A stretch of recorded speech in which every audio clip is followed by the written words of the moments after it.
தமிழ் சொந்தங்களுக்கு வணக்கம். நிறைய பேர் கேட்குற விஷயம் என்னென்னா, நான் வந்துட்டு மார்ஜின் ஃபிக்ஸ் பண்ணுறதுனால எனக்கு ஏதாச்சும் என் பிஸ்னஸ் அஃபெக்ட் ஆகுமா? இதுக்கு முன்னாடியே நான் ஒரு வீடியோ போட்டிருப்பேன். நீங்கள் மார்ஜின் அதிகமாக ஃபிக்ஸ் பண்ணிங்கன்னா உங்களுக்கான பையர்ஸ் ரொம்ப கம்மியாக இருப்பாங்க. ரொம்ப கம்மியான மார்ஜின் ஃபிக்ஸ் பண்ணிங்கன்னா பையர்ஸ் வந்து அதிகமாக வருவாங்க. நீங்கள் அதிகமான பையர்ஸ் உள்ளே இருக்கும்போது தான் உங்களுக்கான சேல்ஸ் வந்து எப்போவுமே மும்முரமாக போயிட்டே இருக்கும், பிஸியாகவே இருக்கும், சேல்ஸ் நடந்துக்கிட்டே இருக்கும். 10 பையர்ஸ் கிட்ட சேல் பண்ணுறதும் 100 பையர்ஸ் கிட்ட சேல் பண்ணுறதும் 1000 பையர்ஸ் கிட்ட சேல் பண்ணுறதுக்கும் வித்தியாசம் இருக்குது. பிஸ்னஸ் அப்படிங்கிறது ப்ராஃபிட்டை டிபெண்ட் பண்ணி இல்லை, கன்சியூமர்ஸை டிபெண்ட் பண்ணியிருக்கு. கன்சியூமர்ஸ் என்றைக்குமே நம்மளை விட்டு போயிடவே கூடாது. ப்ராஃபிட் அப்படிங்கிறது ஃப்ளக்சுவேஷன் ஆகிட்டே இருக்கும். இந்த மாதம் ஒரு பர்டிகுலர் ப்ராஃபிட் வச்சுருப்பீங்க, நெக்ஸ்ட் மந்த்து எனக்கு தெரிஞ்சு நிறைய பேர் சொல்கிற விஷயம், நான் ப்ராஃபிட்டுக்கெல்லாம் நான் பிஸ்னஸ் பண்ணவே இல்லை ப்ரோ, ஒரு சில டைமில் வந்து லாஸ் கூட ஆகிடுது அப்படின்னு. அஸ் யூஷுவல் அது நடக்கிறது தான். தென் அது தப்பு இல்லைன்னு நான் சொல்கிறேன். உங்களுக்கு கஸ்டமர் உங்களை விட்டு போகிறாங்க அப்படின்னா தான் அது பிஸ்னஸ் லாஸ். ஒரு ப்ராடக்ட் வந்துட்டு ஒரு 1 or 2 rupees வந்துட்டு லாஸில் போகுதுன்னா அதுக்கு பேர் லாஸ் கிடையாது, அதோடய ஃப்ளக்சுவேஷன் வந்து மாறுதுன்னு அர்த்தம். போன மாதம் நான் வந்துட்டு ₹5 ப்ராஃபிட்டில் நான் வந்துட்டு சேல் பண்ணேன், இந்த மாதம் -1 ரூபா கம்மியாக தான் நான் கொடுத்தேன், எனக்கு லாஸ் தான் ஆச்சு அப்படின்னா கண்டிப்பாக அது லாஸில் வராது. அந்த கஸ்டமர் உன்னை விட்டு போயிட்டாங்க. நான் 50 கஸ்டமர் என்னை டிபெண்ட் பண்ணியிருந்தாங்க. 10 சூப்பர் மார்க்கெட் இருந்துச்சு, 10 ஷாப் இருந்துச்சு, மளிகை கடை இருந்துச்சு, நியர்பை ஷாப்ஸ்க்கெல்லாம் கொடுத்துட்ருந்தேன் அப்படின்னா அந்த ஷாப்ஸ் உங்கள் கைவிட்டு போயிருந்தால் தான் நீங்கள் பிஸ்னஸில் லாஸ் ஆகிட்டீங்க அர்த்தம். ₹1 கம்மியாக கொடுத்து லாஸ் பண்ணிக்கிட்டேன்னா அதுக்கு பேர் லாஸ் இல்லை, அது நெக்ஸ்ட் மந்த் எடுத்துக்கலாம், அது ஒன்றும் பிரச்சனை இல்லை.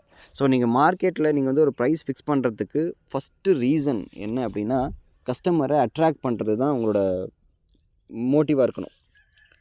ஓகேங்களா? அதாவது ஒரு எக்ஸாம்பிள் சொல்கிறேன். 1 kg வந்துட்டு டேமரின் வந்து நீங்கள் ஹோல்சேலர்ஸ் கிட்டேருந்து இப்போ எங்கிட்டேருந்து ஒரு ₹100 வாங்குறீங்கன்னு வச்சுக்கலாம் ஒரு எக்ஸாம்பிளுக்கு.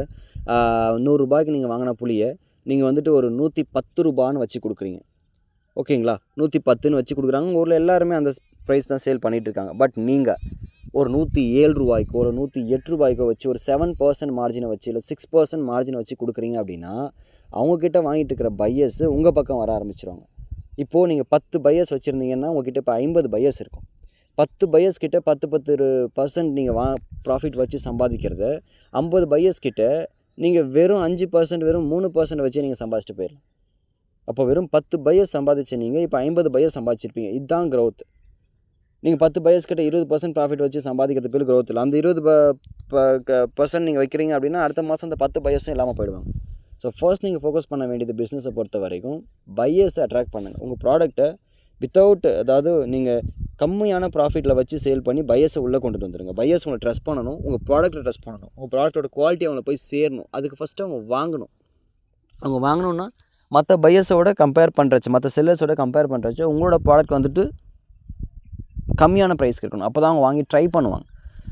அவங்க ₹110 தராங்க, நீங்கள் ₹110க்குன்னா நீங்கள் புதுசாக மார்க்கெட்டில் போகிறவங்கள அவங்க ட்ரஸ்ட் பண்ண மாட்டாங்க. இல்லை உங்ககிட்ட ஒரு ₹107 கிடைக்குது அப்படின்னா அவங்ககிட்ட ₹3 கம்மியாக கிடைக்குதுன்னு சொல்லிட்டு உங்ககிட்ட வந்து வாங்குவாங்க. உங்ககிட்ட வந்து வாங்கும்போது ₹107க்கும் கிடைக்குது, தென் குவாலிட்டியாகவும் இருக்குது. ஸோ இதுக்கு மேலே நம்ம இவங்களையே ஃபாலோ பண்ணலான்னு சொல்லிட்டு அவங்க 2 பேர் ரெஃபர் பண்ணுவாங்க. இப்படி தான் நீங்கள் பிஸ்னஸ் பில்ட் பண்ணணும்.